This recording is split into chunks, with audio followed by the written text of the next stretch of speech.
You feel the weight of its gaze, the ancient power in its stillness. And you might wonder, if this land could talk, if these animals could share their secrets, what stories would they tell?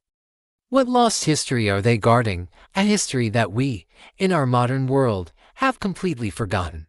This isn't just about ancient ruins or buried artifacts. This is about a history written not in stone, but in the earth itself, in the migrations of herds, and in the silent understanding between predator and prey. This is the story the lions won't tell us. Let's travel back in time, far beyond written records, to a world shaped by ice and immense, now extinct creatures.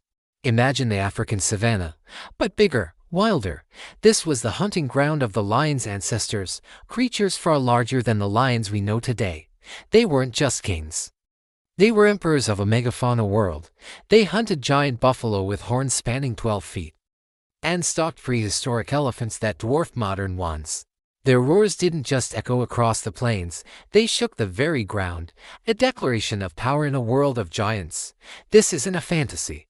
Fossil records from places like Olduvai Gorge in Tanzania give us glimpses of this epic past. We find the bones of these colossal animals intertwined with the remains of ancient lions, painting a picture of titanic struggles. But the lions weren't just hunters. They were witnesses. They watched as the climate shifted, as the great ice sheets retreated and the world warmed. They saw vast forests shrink into grasslands and massive lakes dry up into salt pans. Their survival depended on their ability to adapt to these colossal environmental changes. While mammoths and saber-toothed cats vanished, the lion lineage endured. They learned new hunting strategies, adapted their social structures, and became the incredibly resilient species we see today. Their very DNA is a living library of climate change, a testament to survival against impossible odds. They carry the memory of a greener Sahara, of rivers that no longer flow, and of a world in constant, dramatic flux. And what about us? Our own ancestors shared this world with the lions. For millennia, we were not the dominant species. We were part of the landscape, another creature trying to survive. We learned from the lions. We watched their coordinated hunts and learned the value of teamwork. We saw their patience and learned the art of the ambush. There was a respect, a deep, primal understanding between us. Early human art, found in caves across the globe, doesn't just depict lions as fearsome beasts, it portrays them with a sense of reverence and they were symbols of power, courage, and the intamable spirit of the wild.